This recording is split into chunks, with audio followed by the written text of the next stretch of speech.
bakalan menguasai Fusion dan juga satu daerah di arah bawah. Ini artinya berarti mereka benar-benar jadi sang penguasa di area Alpine. Iya, betul sekali. Dan kalau misalkan tadi lu sempat nanya, kira-kira bakal seperti apa gitu ya kan. Nah, early fight-nya masih belum benar-benar kegambar ini bakal terjadi di mana. Karena di bagian bawahnya mereka masih cukup aman-aman aja. Mungkin TWE sama Morph sama Bulls mereka bersinggungan tapi cuma dikit doang. Dan ternyata Railroad akan menjadi sebuah early fight antara Genesis Dogma dan juga Kagendra. Karena mereka turun di area yang sama. Bahkan empat-empatnya ada di sana. Shockwave sudah dibuka oleh seorang Kiki. Mendapatkan baretanya. Dan tentunya ini merupakan sebuah keunggulan untuk Kiki. Harus bisa mendapatkan vision close dan Fader di sana terlihat. Langsung pecah palanya di tangan seorang Dels. Langsung nge-end dulu. Nggak wow. Waduh, langsung di pick off begitu aja. Sementara Genesis Dogma kalian dapetin 1 poin kill. Ini artinya berarti 3 versus 4. Dimana Genesis Dogma masih di area luar. Tapi ada backupan yang dilakukan oleh Kagendra. Yos harus terculik begitu aja. Masih bisa di revive untuk sejauh ini. Kiki mencari kepala dari Surya belum kelihatan. Itu dia. Langsung dapat baru juga di pilar. Langsung tumbang begitu aja. Ini artinya info yang begitu mahal untuk Genesis Dogma bakalan maju lebih depan lagi. Peluang yang begitu besar dimanfaatkan. Bahkan Yos kali ini sudah mulai bergerak dari Kagendra. Tersisa seorang Reva yang harus mundur secara perlahan tapi udah mulai ketahuan. Hati-hati Kagendra mau di revival spot kah? Karena gak bakalan bisa juga. Udah kelihatan banget Kagendra. Harus ditusukkan di hashtag ke-12. Ke warung beli saus. Cakep. Genesis Dogma nih bos. Pick up yang cukup mahal diawali oleh Kiki dengan penggunaan baretanya. Yang satu ini lawannya mancing-mancing. Langsung balanya kelihatan kena tumbang, dicari satu orang terakhir dan semuanya dilahap habis oleh Genesis Dogma dan menjadi keuntungan, menjadi boost dengan mental untuk mereka. Tapi di arah lain jangan lupakan kali ini ada fight bersama Morph dan juga Bulls dan Bill harus terjatuh di sana. Artinya kali ini sisa satu orang saja. Madegot, ya ampun, ini anak baru udah mulai berulah nih. Ingat, Anda baru hari pertama di sini ya. Ayo loh. Hati-hati besok hari ya. Biasanya yang emot-emot gini, yang taunting gini tuh suka menyimpan dendam. Nah, Besoknya dibalesin lagi gitu. awas aja ya. Awas aja sampai kejadian gitu. Karena gue ngeliat Morph ini mereka rada sedikit acak adul ya dari segi Setuju. setupnya dan juga drop zone mereka memang nabrakin Bulls Esports ya, mau nggak mau mereka bakalan fight di early game. Sedangkan Bulls Esports dapat vision yang begitu luas, mereka dapat resource yang lumayan banyak dan ternyata ada Regi. Ini dia baru juga ternyata. diomong ya Bigan. Baru dikeluarin di round yang terakhir. Mr. 05 masuk menggantikan seorang Bara. Dan waduh, ini debut Mr. 05 kenapa baru dikeluarin di round terakhir? Apakah ada kejutan yang ingin disampaikan oleh Mr. 05 untuk EVOS Divine? Atau akankah Sis Alpha bisa dapetin Buya? Karena Mr. 05 nya main kita belum tahu. Karena counternya Regi nggak ada nih. Nah itu baru nggak main. Aletanya kemana ya? Ternyata Regi udah turun dan gue sangat penasaran sih bakalan seperti apa permainan yang mereka lakukan. Karena gue lihat untuk sejauh ini pun mereka bakalan bertemu dengan tim yang berbeda juga. Di arah depan ada EVOS ya, keluarganya sendiri. Di arah belakang pun ada tim lain. Tapi gue rasa untuk sejauh ini mereka bakalan bermain cukup santai dan fokus untuk mengumpulkan resource lebih banyak lagi. Ya, betul sekali. Rotasi cepat dilakukan oleh EVOS Divine. Militia ternyata nggak ada siapa-siapa. Mungkin ada beberapa player dari Ses Alpha Inc. Ada Jojo di sana dan oh my god. Oh my god. Lihat. EVOS Divine sudah mulai melihat adanya Mr. 05 ketika melihat mantan. Ingat, anak Free Fire pernah berkata, apa? Musuh terlihat. Aduh. Ini sih ngeri banget ya kalau mantan kalian yang ditemuin. Kalau ini harus ketemu nih. Iya. Soalnya mantannya beda gitu. Tapi kali ini Bulls Esports kita akan melihat pergerakannya lagi dan lagi bertemu dengan mereka. Udah pas aja tapi untungnya ada backupan yang sangat-sangat on point. Tapi ada emot di emot dulu. Berulah lagi dibikin. Iya. Aduh. Taunting terus. Keren banget.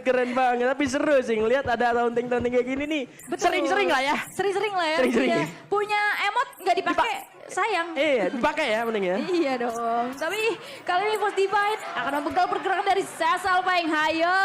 Siap-siap. Masuk banget Dion. on point banget dan ini akan memecahkan pertempuran yang terjadi di mana Hamas terkena speed dari Regi.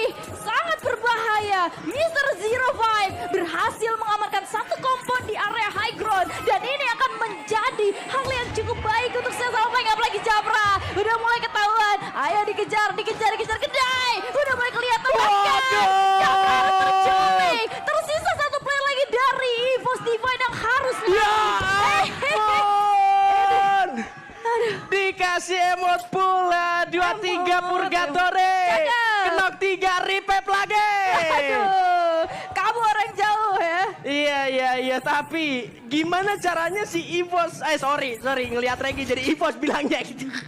Sesalfeng dia nge-setup abis-abisan EVOS Divine yang udah standby di area Militia dengan resources yang mereka miliki. Harusnya banyak banget loh rotasi cepat yang dilakukan, tapi pindah dulu karena Genesis Dogma kali ini terasa Odell sempat mendapatkan satu buah pepeng shot, kembali melakukan tembakan ke arah sebelah kiri, tapi ternyata tidak bisa bernapas lagi di hadapan Echo Esports. Ya ampun, tadi mereka di awal udah ketemu Kagendra. Sekarang mereka ketemu Echo Esports dan harus ditumbangkan begitu aja. Karena tadi tersisa seorang Del saja dan gak memungkinkan buat memenangkan tim fight. Sedangkan MGUD bakalan dibegal oleh First Rider Storm. Kali ini MGUD gak bisa memberikan perlawanan yang banyak karena udah mulai dikejar bahkan EVOS. Again and again harus tumbang. Hashtag yang ke-10 Bigan. Iya, benar-benar bukan harinya dari tim EVOS Divine, tetapi dengar. Ketika EVOS Divine hanya mendapatkan 1 poin saja di hari ini di 6 round. EVOS fans, EVOS garis keras, mereka masih bernyanyi, mereka masih mendukung. Dan ini yang diperlukan dari survivors yang ada di Indonesia. Mereka harus bisa mendukung tim kesayangan mereka. Di kondisi apapun. Even EVOS Divine hari ini, gue ngeliat kayak EVOS tuh nggak main bro. Secara kasarnya gue ngeliat EVOS tuh nggak main. Iya. Mereka nggak ngelakuin apapun, mereka cuma looting, rotasi, dibegal, udah mereka rata. Dan tidak kelihatan permainan EVOS Divine seperti di minggu kemarin. Besok masih ada. Malam ini harus menjadi evaluasi yang benar-benar harus dihabiskan semua PR-nya oleh Coach Manai dan juga semua rosternya. Apalagi tadi ketemunya sama Regi gitu ya. Iya. Udah jadi suatu hal yang harus dibenahi untuk besok hari karena besok adalah hari terakhir ya untuk di week ketiga. Mau gak mau mereka harus sangat amat memperhatikan apa yang kurang. Karena gue lihat memang EVOS sampai sekarang belum punya keleluasaan untuk melakukan sebuah team fight. Entah kenapa skillnya tertahan dan gue juga gak tahu bakalan kayak gimana nantinya. Tapi kita tunda sejenak karena Onyx Olympus akan bertemu dengan MPO. Sementara mereka masih di posisi sama dan gak ada sama sekali player yang maju. Masih coba untuk menahan. Iya betul sekali karena mereka sama-sama masih memiliki komponnya. Mereka sama-sama masih memiliki patahan. Jadi buat apa mendekat kalau kita masih bisa memantau dari kejauhan saja. Waduh. Itu karena masih sama-sama aman gitu loh. Jangan ngambil resiko yang besar lah. Oh betul. Jika tidak bisa memiliki, dilihat dari kejauhan aja. Jadi bentar. Kenapa? Jadi gimana EVOS garis keras macannya jadi kucing apa gimana tuh? Waduh. Aduh ampun. Ngamuk semua ya. Lo jangan memancing keributan deh. Aduh cuman siap-siap aja biasa di roasting sama FF Esport ID. Siap-siap nih. Ntar ada keluar meme-nya. Aduh. Tapi secara tempo permainan bisa dibilang cukup pasif. Karena betul. Dibilang agresif juga hanya beberapa tim saja yang bertemu dan itu selesai gitu loh. Di awal GD sama Kagendra udah kelar. Lalu lanjut SES sama EVOS udah selesai gitu loh. Jadi tim-tim yang lain tuh masih tetap dengan patternnya mereka. Betul, apalagi di middle game di menit yang ke-9 bener-bener gak ada yang terlalu bertingkah. Iya benar. Sama sekali, bahkan dari First Rider mereka manfaatin kompon. Tadi Onyx dan MPO ketemu aja mereka gak melakukan sebuah team fight. Iya itu dia. Fokus ke rumah sendiri aja. Gimana caranya mereka bisa mengumpulkan 4 player utuh sampai late game dan dapetin zona yang aman. Ya betul sekali. Dan lihat untuk majunya circle ke arah mana kalau kita ngelihat Onyx dan MPO. Mereka bertahan di area Sunside. Kalau zonanya zonanya enggak ke mereka ternyata. Artinya belok. Antara MPO-nya yang duluan mau team fight dengan Onyx atau MPO-nya mau kabur masuk ke dalam zona atau biasanya Onyx ketika zona bergerak mereka nggak peduli sama team fight. Mereka bakal ya udah masuk aja ke dalam zona gitu loh. Iya. Dan satu hal. Apa? Sedikit nyinggol ke arah Echo Esports. Yang gue heran adalah Echo Esports itu mereka cukup kuat untuk team fight. Tapi untuk eksekusi di late game, untuk dapetin Booyah, mereka tuh selalu mendapatkan kesulitan. Padahal Eko Esports adalah merupakan tim yang cukup kuat menurut aku pribadi. Tapi di late game-nya aja ya yang Eksekusi masih late game, iya, kelihatan benar. kekurangannya gitu. Yang memang harus dibenahi. Karena untuk sejauh ini gue ngeliat pergerakan dari Eko Esports pun mau nggak mau mereka harus membelokkan rotasinya. Karena di depannya juga masih ada Tiger Wong Esports yang masih betah banget di bibir zona.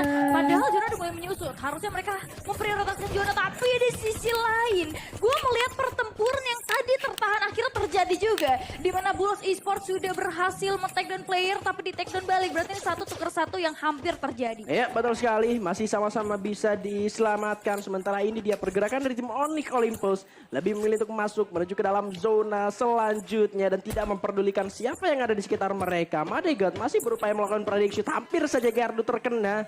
Atas tembakan dari seorang Madegot, tetapi Onyx Olympus benar-benar tidak ingin memperdulikan hal tersebut. Mereka lebih memilih masuk untuk ke dalam zona selanjutnya. Iya, masih menahan dan Bulls Esports masih menunggu di bibir zona aja, sedangkan Onyx dia dapetin pertengahan zona yang menurut gua mereka udah nggak terlalu banyak rotasi, cuman PR-nya mereka harus me-welcome tamu-tamu yang datang ke rumah mereka. Seperti di area tersebut ada Jack ternyata yang harus tertumbangkan dengan adanya satu ledakan yang mulai kelihatan. Sementara di notification ada FR yang sepertinya akan melakukan sebuah team fight dan berhasil menculik satu persatu player di luaran sana. Tapi gue masih fokus ke arah Onyx yang ternyata mereka cuma memanfaatkan satu kompon beramai-ramai. Ini sih resikonya bakalan besar banget.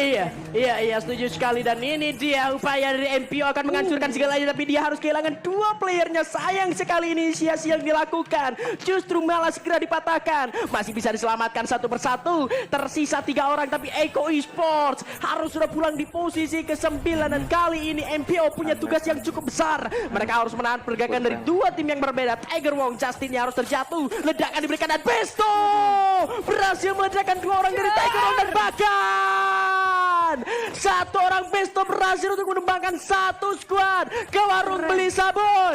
Ya ampun.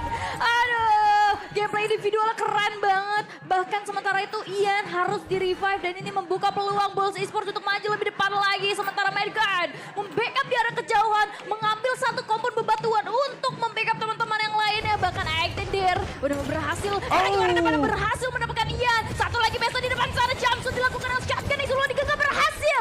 Dapatkan 2 player sekaligus. Bulls Esports tersisa satu lagi dari Paula dan Apil. Harus tumbang di hashtag ke-7. Ke warung beli beras. Kelas. Beda bukan ya ampun ya. Iya bukan. Udah. Itu gimana caranya dia bisa masuk sendirian dan dapetin 3 orang dari belakang. Dan 1 squad dari MPO benar-benar gak bisa ngapa-ngapain atas pergerakan dari 18 sendirian saja. Kita berakan terlebih dahulu karena kali ini Sesalva Inggris sering bertempur bersama dengan First Riders yang ada di arah belakang sana. Ada Ray bakal menahan pergerakan seorang David, tapi di arah lain ada Susana harus tumbang di tangan seorang Cibeng terkurung di sana. Ray Gedai dari belakang lempar granat sambil ngeprot, tapi Gedai mendapatkan 1 takedown, bahkan 2 ter-takedown.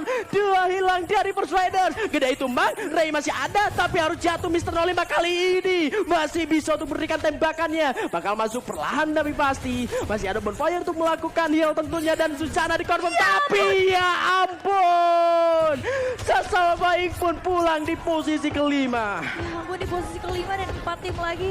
Sementara Morph gue ngelihat bakalan susah banget buat masuk ke zona yang lebih aman. Karena mereka bakalan di-cutting oleh tim yang berbeda. Cuman masalah Bulls Esports udah enak banget. Tinggal menunggu kedatangan yang lain aja. Onyx Olympus, hati-hati. Ada Morph tim yang udah mulai kelihatan. Bahkan ada satu komor rumah yang masih sedari tadi mereka manfaatkan. Yang bisa gue bilang gak terlalu efisien. Bahkan 2 player lagi dari Onyx Olympus. Hati-hati Maal. Udah mencuri 1 peluang dari jendela yang mulai kebuka. Tapi ini Onyx akan kesusahan. Karena ada OP Griffin. Dan juga ada Morph di arah belakang. Ya betul sekali.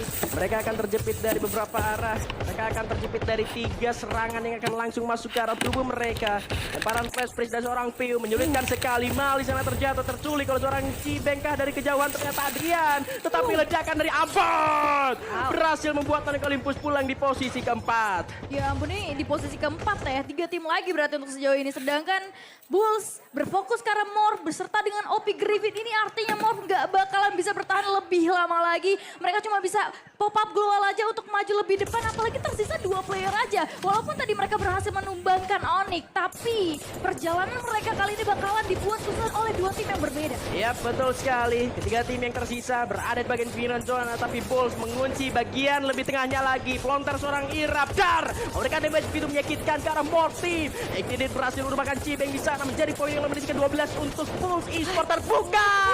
Dan Mortnya pulang di tangan seorang Raf. Sisa 1 tim lagi di arah depan sana. Raf dengan pelontarnya berhasil dapat 1. Raf sudah terjatuh dengan sebuah headshot. Adrian masuk ke arah depan sana, headshot. Muelten membalaskan, dapat 2 tetapi kekuatan banteng merah Bulls Esports. Bulls Esports berhasil mendapatkan boost